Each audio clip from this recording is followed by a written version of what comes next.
Di bawah komando I Gusti Ngurah Rai, berkali-kali para gerilyawan menyerang pos-pos Nika. Selama 1 bulan, setidaknya terjadi 5 pertempuran sengit. Masifnya serangan membuat gelisah para serdadu Belanda. Akhirnya pada tanggal 3 Mei 1946, J.B.T. Koning, Kapten Infanteri Kerajaan Belanda, mengirim surat dan ultimatum agar Letnan Kolonel I Gusti Ngurah Rai mau berunding. Tidak ada ketakutan. Tanggal 18 Mei 1946, ajakan berunding dan ultimatum Belanda dibalas surat penolakan. Untuk menghadapi serangan Belanda, pada tanggal 1 Juni 1946, I Gusti Ngurah Rai dan pasukannya memutuskan bergerilya dengan cara long march ke arah Bali Timur. Pak Rai memutuskan untuk melakukan perjalanan jauh, itu long march itu istilahnya kan. Dimulai dari Gunung Batu Karu sampai ke Gunung Agung. Itu sepanjang itulah perjalanan itu dilakukan oleh Ngurah Rai untuk apa? Untuk memecah pertahanan Belanda di barat supaya menghadapi ini pasukan ini. Mau istilahnya hipotesanya Pak Rai. Tapi Belanda tidak mau begitu ya, barat tetap dipertahankan sehingga bantuan dari Jawa itu bolak-balik lagi tuh. Angkatan laut itu ada yang lolos, ada, sehingga terjadi juga perang laut itu kan, perang Selat Bali itu kan perang laut itu. Pasukannya Markadi yang terjadi kontak senjata itu. Ya kontaknya ada yang tewas juga. Belanda juga lari juga karena bocor, kapalnya bocor kembali ke Gilimanuk. Itu peristiwa itu seperti itu. Dan Ngurah Rai ternyata ya diburu terus. Marah atas jawaban I Gusti Ngurah Rai, Belanda terus memburu pasukan pejuang. Sepanjang perjalanan sering terjadi kontak senjata. Puncaknya pada tanggal 7 Juli 1946 di Tanah Aron, Karangasem, terjadi pertempuran yang menewaskan 86 tentara Belanda. Tanah Aron itu daerah yang tinggi di pegunungan. Ada semak-semak cukup. Lalu Belanda tahu rupanya gerakan itu, diikuti terus dikejar begitu oleh Belanda. Karena ini memang ingin memancing supaya kekuatan di sini bisa persiapan lebih longgar strateginya begitu. Jadi diketahui oleh Belanda, diketahui pasukan Ngurah Rai ke Tanah Aron. Diikuti juga oleh Belanda. Nah, ketika mendapat tempat yang baik, jadi ketika diikuti tapi tempat persisnya pasukan Ngurah Rai tidak diketahui di mana, di semak mana. Tapi kira-kira di situ gitu datang. Nah, disitulah Ngurah Rai dapat melihat dari atas bagaimana mengalirnya, berbarisnya pasukan Belanda mau ngejar ke atas dengan segala. Karena dari atas sangat gampang menyerbu.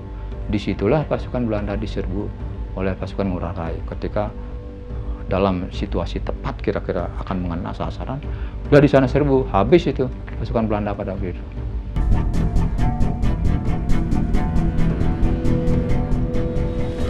Setelah kemenangan gemilang di Tanah Aron, dalam keadaan kelelahan dan kelaparan, pasukan I Gusti Ngurah Rai terus bergerak. Karena bekal yang terus menipis, akhirnya pada tanggal 23 Juli 1946, I Gusti Ngurah Rai mengadakan rapat dan memutuskan untuk memecah pasukan menjadi kesatuan kecil dan memutar kembali ke arah barat. Linggarjati itu kan tahun 46 ya, 15 November 46. Jadi pada waktu itu di Bali kan sudah terjadi tekanan-tekanan militer. Jadi yang Ngurah Rai tetap bertahan, saya setia pada pimpinan pusat di Jakarta. Itu jawaban. Jadi kalau mau urusan diplomasi, silahkan di pusat, jangan saya. Di sini tugasnya mengamankan situasi di daerah. Itu jawabannya.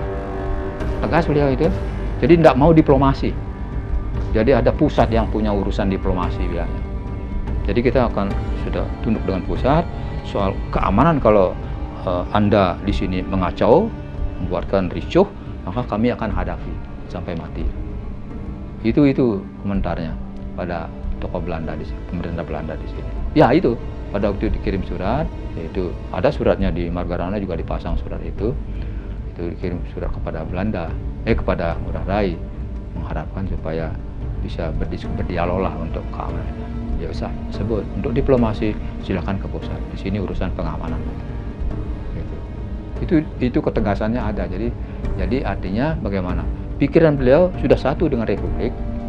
Persoalan raja-raja merdok NIT nantinya lain. Tanggal 18 November 1946, 2 hari sebelum terjadi perang besar di Tabanan, Letkol I Gusti Ngurah Rai dan Kapten I Gusti Wayan Debes sepakat untuk menyerang dan melucuti senjata di tangsi polisi Belanda di kota Tabanan. Dibantu oleh Wagimin, komandan polisi Nika yang memihak pemuda pejuang, tangsi dengan mudah ditaklukkan. Tangsi itu sungguhnya itu malam hari diambil. Itu karena sasarannya mencari senjata. Kepala polisi di situ, Wagimin namanya, sempat dibujuk oleh seorang wanita yang memang ikut berjuang. Sempat dibujuk di mesin bahwa sekarang kita sudah merdeka begini, kita harus siaplah membela kawan-kawan di sini, sudah kompak untuk bergerak menghadapi kekuatan lawan. Karena itu Pak Wagimin itu orang Jawa, ya siap membantu. Dari situlah jadi dibiarkan tangsinya terbuka, malam-malam diambil senjatanya di bawah pengawasannya dia, lalu keluar. Karena itu Pak Wagimin juga diserang oleh Belanda sampai meninggal gitulah.